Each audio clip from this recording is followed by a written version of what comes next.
जब 10 का आधा 10 नहीं होता, 5 होता है, तो इन्फिनिटी का आधा इन्फिनिटी कैसे हो सकता है? देखो ये नेचुरल नंबर्स हैं, इनमें ये इवन नंबर्स हैं और ये ऑड नंबर्स हैं और दोनों ही इनफाइनाइट हैं। लेकिन सवाल ये है, क्या ऑड और इवन नंबर्स की इन्फिनिटी नेचुरल नंबर्स की इन्फिनिटी के बराबर होगी?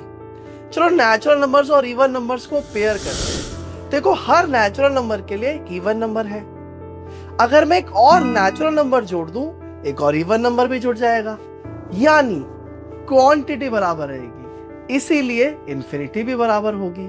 हालांकि नेचुरल नंबर्स का इवन नंबर सिर्फ एक हिस्सा है, फिर भी दोनों की इन्फिनिटी बराबर है। फाइनाइट नंबर्स में ऐसा नहीं होता, लेकिन इनफाइनाइट नंबर्स में ऐसा हो सकता है। तो सवाल यह है, क्या हम किसी भी इनफाइनाइट कलेक्शन को नेचुरल नंबर्स के साथ पेयर कर सकते हैं?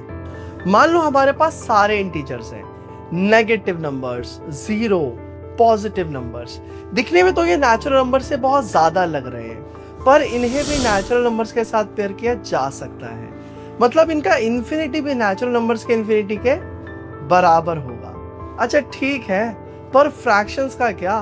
फ्रैक्शंस तो बहुत सारे होंगे, 0 और 1 के बीच में इतने सारे फ्रैक्शंस होंगे कि शायद इनका इन्फिनिटी नेचुरल नंबर्स के इन्फिनिटी से ज्यादा होना चाहिए। सुनने में अजीब लगेगा, लेकिन एक्चुअली में इसका भी इन्फिनिटी वही होगा, क्योंकि हम इसे भी नेचुरल नंबर्स के साथ पेयर कर सकते हैं। अब तक हमने देखा कि चाहे इंटीजर्स हो, चाहे फ्रैक्शंस हो, चाहे इवन नंबर्स हो या ऑड नंबर्स, सभी का इन्फिनिटी नेचुरल नंबर की इन्फिनिटी के बराबर होता है, और इसे ही मैथमेटिक्स में कहते हैं काउंटेबल इन्फिनिटी। लेकिन अब सवाल यह है, क्या हर इन्फिनिटी इसी साइज की होगी?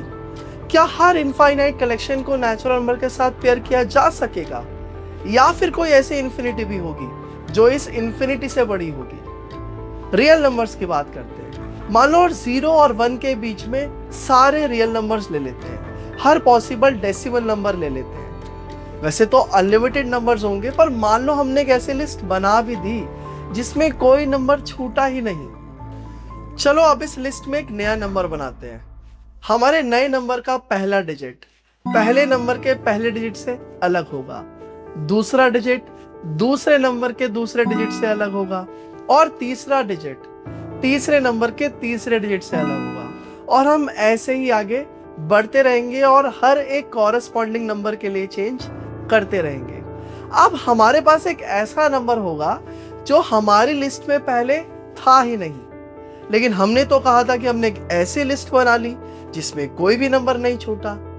इससे ये समझ में आता है कि रियल नंबर्स की एक ऐसी लिस्ट बनाना इम्पॉसिबल है जिसमें कोई नंबर ना छूटे, और इसीलिए इसे नेचुरल नंबर्स के इन्फिनिटी के साथ कंपेयर किया नहीं जा सकता, क्योंकि हम उनको कंपेयर कर ही नहीं पाएंगे, नंबर्स ही नहीं पता, और इसीलिए इसका इन्फिनिटी नेचुरल नंबर्स के इन्फिनिटी से अलग होगा। तो जो सवाल मैंने पूछा था, क्या एक इन्फिनिटी दूसरे इन्फिनिटी से बड़ी या छोटी हो सकती है, हमारे पास एग्जाम्पल है। रियल नंबर्स की इन्फिनिटी नेचुरल नंबर्स की इन्फिनिटी से अलग है, यानी कि वो बड़ी होगी, और नेचुरल नंबर्स की इन्फिनिटी छोटी होगी। तो देखा, इन्फिनिटी अलग अलग साइजेस की हो सकती है।